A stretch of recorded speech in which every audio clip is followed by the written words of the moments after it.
Good afternoon.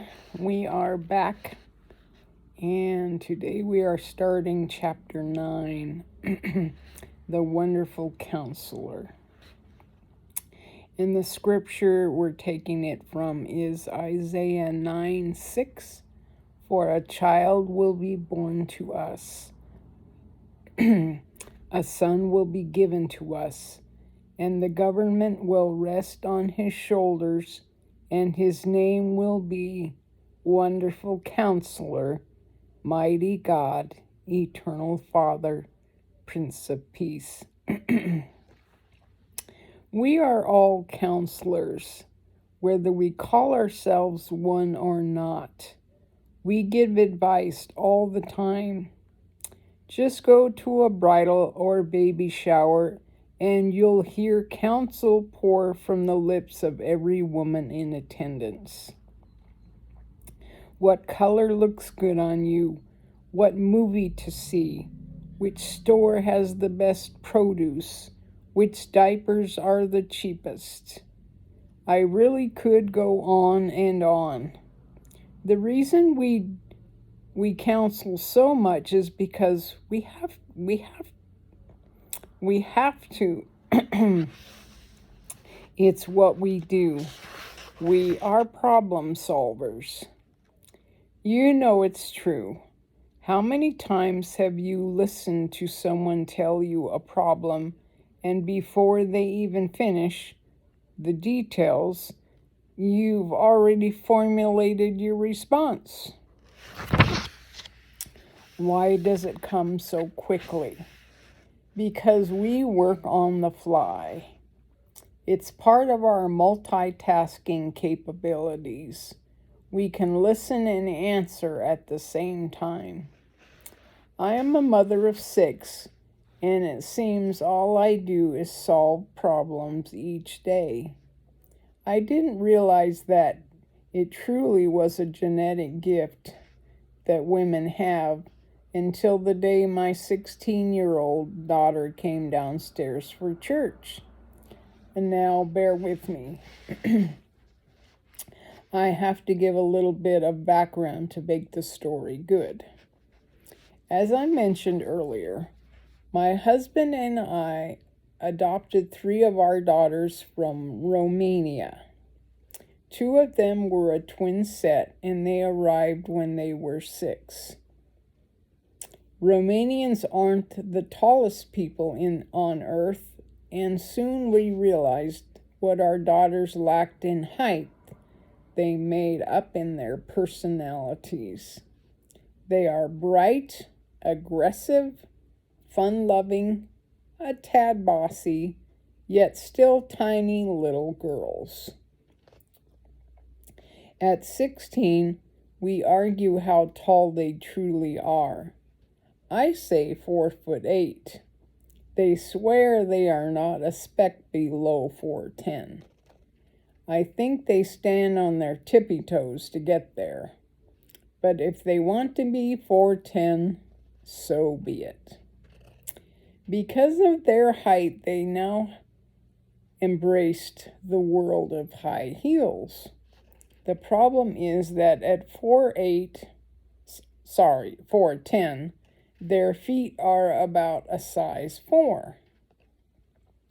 Yes, that's what I said, a 4. The smallest women's sized pair of high heels we can find is about 5.5. Or maybe a 5 if we're really blessed. So, though high heels help, they are few and far between. Occasionally we buy ones that are slightly too big, and the girls suffer through the consequences. One day my daughter's problem-solving gender kicked in, and she came downstairs in black slacks and high heels.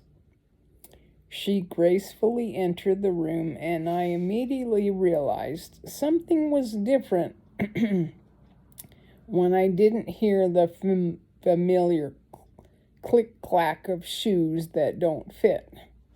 She proceeded to show me She was wearing her white sweat socks in her shoes to make them fit tighter. But that wasn't the clever part. She had put black nylons over the white socks so that they would look like dark socks beneath her black pants. Without having black socks that were thick enough, she had successfully solved the problem. Now, I'm not saying that men aren't problem solvers, but it just comes naturally for us women. And as we problem solve, we tend to share our solutions. Thus, we are counselors.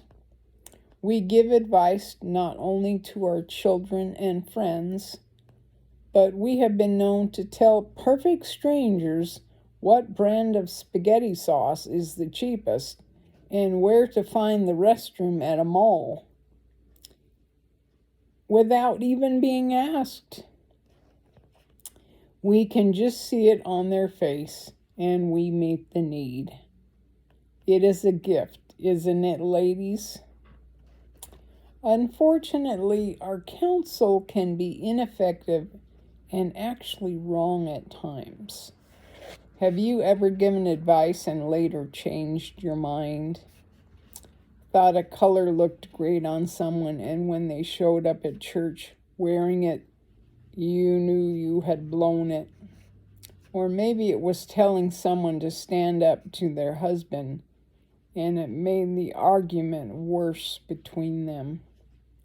Or perhaps you simply recommended a movie that turned out to be a bit racier than you remembered.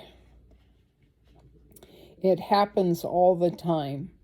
With the fallen nature, we can give poor advice. Enter the wonderful counselor. His advice is never wrong. He never has to take back a single word that comes from his mouth. He never has to apologize, and he never has to correct any counsel he gives.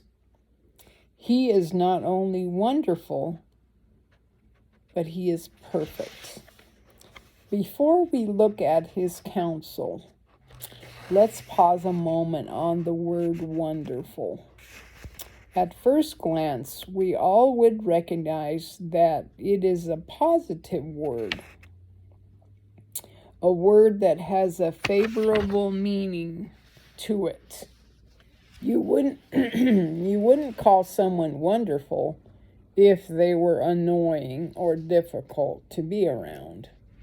I pulled up the word wonderful on my Apple Thesaurus, and some symbols to wonderful, or synonyms to wonderful, are magnificent, superb, glorious, sublime, lovely, delightful, super, fantastic, terrific, tremendous, sensational, fabulous, awesome, out of this world, peachy, dandy, neat and swell. The last 4 words are for those who grew up in the 50s. Positive words. Unfortunately, in the Hebrew, the word wonderful can also be translated as difficult. Now, I am thankful that the translators did not make Isaiah 9:6 say, "And he shall be called difficult counselor." But I guess I may be getting a bit off topic.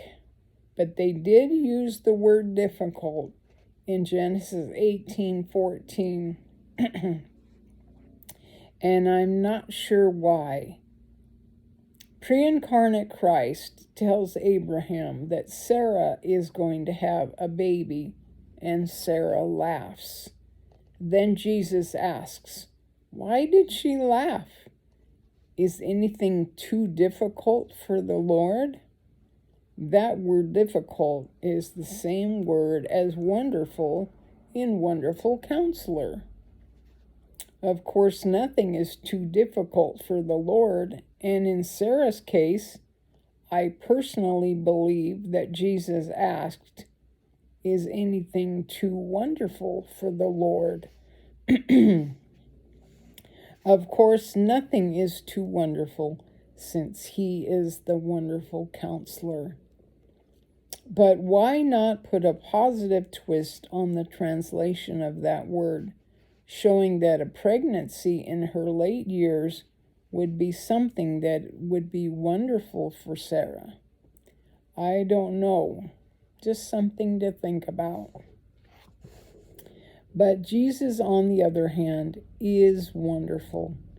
He is full of wonder. From his touch to his words to his heartfelt tears, he is wonderful through and through. He is wonderful as the Creator and as the Sanctifier, as the Redeemer and as the Bread of Life, as the Prince of Peace, the true vine, our protector, and our shepherd.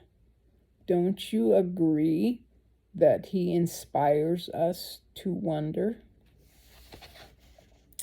We're going to stop there for the day. Some really good things to end on and meditate on. So I'll just leave it at that and see you tomorrow, Lord willing. Take care.